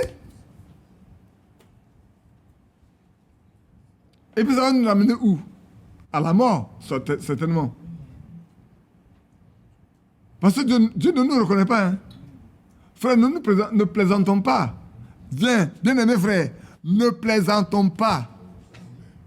Dieu ne nous connaît pas. Si frère Branham a dit, si quelqu'un veut être serviteur de Dieu, qu'il fasse l'expérience que Moïse a faite là. C'est ça. Frère, Amen. Si nous comprenons que frère Branham, frère Frank là, ils ont le ministère que Dieu leur a donné, que c'est vrai, prenons garde à nous-mêmes. Amen. Ne nous déclarons pas trop vite serviteurs de Dieu. Prenons garde. Ne nous déclarons pas trop vite serviteurs de Dieu. Parce que le jour où on nous demandait d'apporter la preuve, on va être menteur. On va raconter des histoires qui a dormi debout. Moi, je sais, un jour, je voyais quelqu'un, on dit, mais frère, tu peux nous rendre ton témoignage? Moi, je n'ai pas de témoignage à rendre. Pas de témoignage à rendre.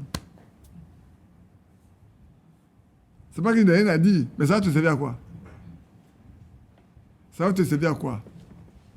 Pour me goinfrer? Me ôter les épaules? Et puis ça te donne quoi même? Ça te donne quoi? Et moi, ça m'apporte quoi?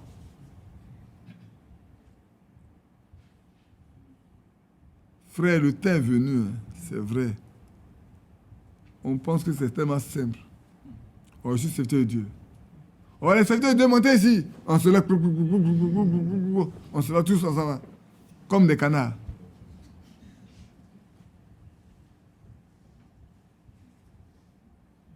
Et puis souvent, on ne sait même pas ce qu'on prêche. Quand tu finis d'écouter, tu ne sais même pas ce qu'on est appelé à prêcher. Tu ne sais même pas ce qu'il a apporté. Ça apporte la mort, ça apporte la vie, ça apporte quoi? Je ne sais pas. Il y en a même qui, avant de finir de prêcher, les gens ont fini de dormir. En pleine journée. Hein.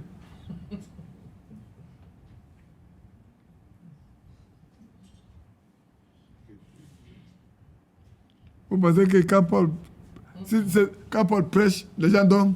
C'est la nuit. Et regarde la longue nuit là, il y a un seul qui est tombé. Que Dieu nous aide. Amen. Là où l'Esprit de Dieu est là, la mort ne peut pas exister. C'est ça. Non. Là où l'Esprit de Dieu, l'Esprit de vie, est en train de œuvrer, non. L'Esprit de mort ne peut pas rentrer. Jamais. Les deux ne peuvent pas cohabiter ensemble. Seigneur, il faut qu'on nous lève pour qu'on évite de dire on est serviteur de Dieu. Amen. Et de quel Dieu on est serviteur même?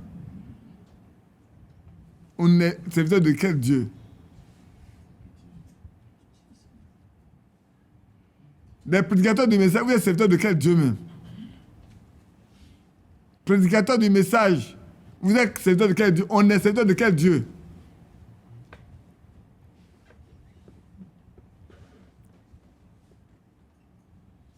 On est serviteur de quel Dieu? Que Dieu ait pitié de nous. Oh, je crois que j'ai encore un passage qu'on peut lire pour terminer, pour ne pas vous garder. Allons voir dans Acte 27.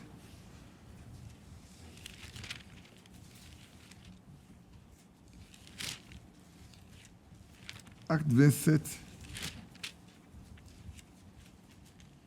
verset 21 au verset 24.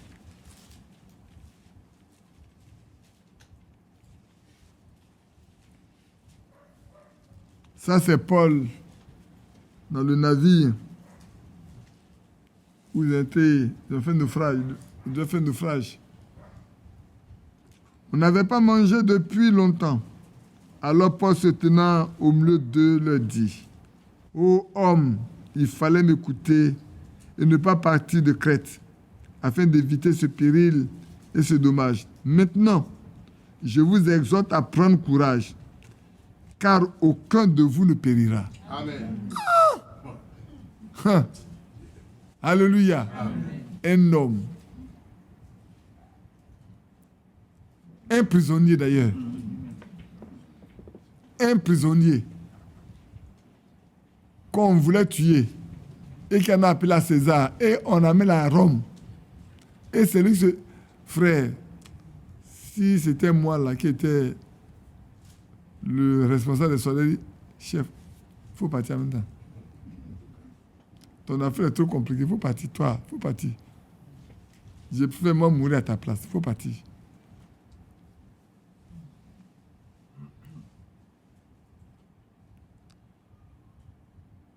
Afin d'éviter ce pays. Maintenant, je vous exhorte à prendre courage. Aucun de vous ne périra. Il n'y aura de perte que celle du navire. Un an du Dieu à qui j'appartiens. Alléluia. Et que je sais m'est apparu cette nuit. Amen.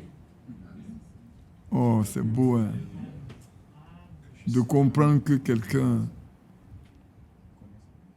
connaît qui il est. Amen. Connaît le Dieu qu'il a appelé. Oui. Est-ce qu'on peut dire? Si aujourd'hui tu dis ça là, on dit ouais, c'est un orgueil là. Il fait croire qu'il y a quelque chose. Parce que moi, comme moi je n'en ai pas, quand toi tu dis là, je dis tu es orgueilleux. Un an du Dieu à qui j'appartiens. C'est vrai. Alléluia. Amen. N'appartient pas à n'importe Dieu. Hein.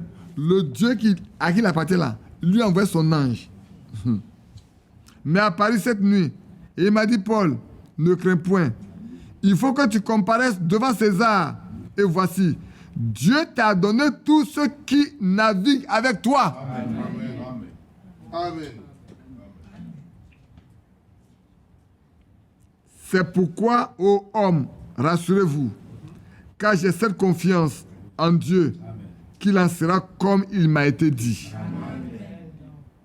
Mais nous devons échouer sur une île. Il sait déjà ce qui va arriver.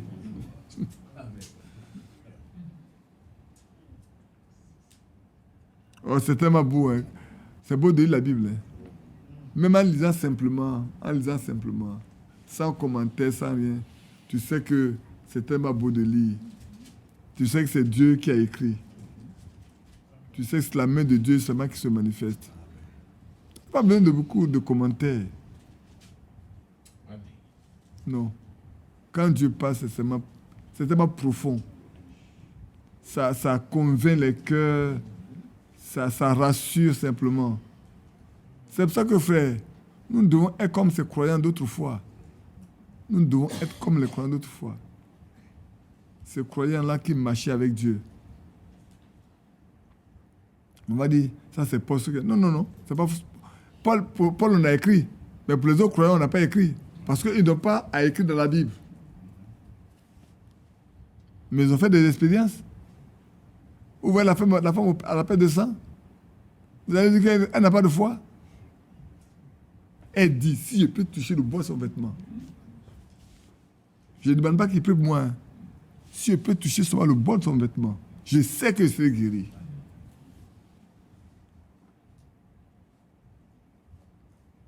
Et nous? Qu'est-ce qui nous manque même? On a toute la vérité, mais on manque de puissance. On manque de foi. Peut-être la puissance, mais on l'a, mais on manque de foi pour rentrer en possession des choses qui nous ont promises. Qu'est-ce qui nous manque? Alors maintenant, je vous ai dit comment il faut avoir la foi. Hein. Je vous ai dit ça, non? Ah, moi, je vous ai dit. Hein. Si maintenant vous n'avez pas la foi, ça c'est vous. Je vous ai dit comment avoir la foi. La foi, c'est ce qu'on entend, ce que je viens d'entendre la parole de Dieu, non? Mais les deux vont ensemble avec le jeûne et la prière. Vous voulez être victorieux de tout, frère, allez de l'avant. Peut-être un jour, je vais vous demander, on va jeûner encore ensemble. Moi-même, je vais vous demander qu'on jeûne ensemble. Et puis un jour, on va jeûner spécialement pour que Dieu accorde le Saint-Esprit. Amen.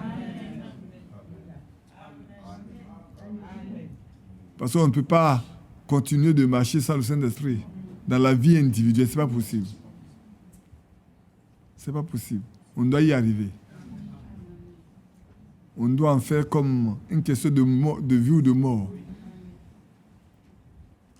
C'était la préoccupation première des apôtres avant. Quand les gens se convertissent, ce qui les intéresse, c'est est-ce qu'ils ont reçu le Saint-Esprit? Aujourd'hui, nous, ce n'est pas ça. Hein. C'est combien de dîmes ils payent. Ils sont combien? Il y a combien de dîmes là? Ils sont combien là? Il y a combien qui travaillent là même?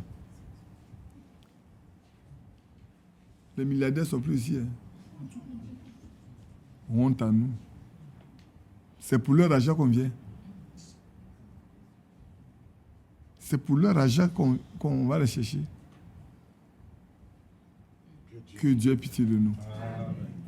Que Dieu vous bénisse. Amen. Je pense qu'on peut s'arrêter là pour laisser le 5e, le 6e, le 7e, le 8e pour dimanche prochain. On va le partager entre les 2 dimanches. Le dimanche, non, on va le partager le dimanche matin et dimanche soir. On va faire 2, ça dépendra de la teneur. Parce que c'est que le jugement sanctifié là, on va en parler très très fortement. Je ne sais pas si on n'aura pas d'autres choses à lire. Je vais essayer de voir dans les brochures et les circulaires. Parce que je ne crois pas avoir noté les trucs, mais je me rends compte qu'il y en a un. Je dois vous les donner. Et puis, pour que vous sachiez. Il y en a qui sont simples, il y en a qui sont compliqués. Il y en a que vous allez pouvoir appliquer, mais je vous les donne simplement. Il y en a qui ne dépendent pas de vous. La vision ne dépend pas de vous. Mais si vous marchez comme Dieu le veut, alors il peut le faire pour vous. Le songe, ça ne vient pas de vous. Mais si vous marchez comme Dieu le veut, et que vous êtes dans une situation où il en a besoin, il vous le fera connaître. Mais la parole de Dieu, là vous pouvez savoir. Vous devez pouvoir aller chercher vous-même dans la parole pour savoir ce besoin-là. Où est-ce que la réponse se trouve? C'est ça, non? Amen. Donc, faites un petit résumé quand même, non? La parole, ça, vous pouvez aller la chercher. Claire, la volonté de Dieu, vous pouvez être obligé d'aller chercher ça. Les prophètes, ils sont assez rares. Dans des circonstances particulières, Dieu pourra vous conduire vers quelqu'un qui vous parlera simplement. Je ne parle pas de dons de prophétie. Hein. Je ne parle pas de ça. Que Dieu vous révèle vraiment ceux qui sont prophètes et qui sont vraiment ses prophètes à lui. à qui il a donné son esprit, afin que quand vous vous adressez à eux, ils vous parlent par le Saint-Esprit envoyé du ciel. Et puis, on arrive au son, les sons, vous ne pouvez rien faire. Vous ne pouvez pas les fabriquer. Mais c'est un moyen par lequel Dieu peut vous parler, pour vous révéler sa volonté, pour vous révéler ce que vous devez faire, comment vous devez vous prendre, comment vous devez agir. Dieu peut vous parler par là. Mais ça dépend de la communion que vous avez avec lui. Ça dépend également de votre état de cœur. Si vous avez un besoin tellement pressant pour lequel vous priez, Dieu est capable de vous parler par un songe. Comme il peut vous parler par vision. En cas de grande nécessité, comme l'a fait pour Paul, il peut vous parler. Comme il a parlé à Corneille. N'est-ce pas? Ça, vous ne pouvez pas agir là-dessus. Il y a des choses sur lesquelles vous ne pouvez pas agir. Ça, soyez très clair, vous ne pouvez pas agir là-dessus. C'est Dieu qui veut, qui le fait. C'est sa volonté parfaite de le faire. Et il vous le fait parce qu'il a promis qu'il va le faire. Parce qu'il a promis dans Actes, depuis Joël, que les jeunes gens, les vieillards, et les jeunes filles également, il y en a qui auront des visions, il y en a qui prophétiseront, il y en a qui auront des songes, et tout. La promesse est faite, elle est pour nous. C'est à nous de nous conduire de manière à ce que Dieu puisse les manifester pour que nous sachions ça. Et nous avons vu comment est-ce que Dieu l'a manifesté dans la vie de ses serviteurs, de ses enfants et tout. Quand on parle, souvent les gens pensent que c'est seulement ceux qui prêchent. Non, c'est pas seulement ceux qui prêchent. Dieu le donne. Il dit c'est pour tous. Si vous voulez, je vais le relire encore. Excusez-moi, je dois le relire Acte 2 pour que ce soit très précis pour vous. Verset 17. Dans les derniers jours, dit Dieu, je répandrai mon esprit sur toute chair. Vos fils et vos filles prophétiseront. Vos jeunes gens auront des visions.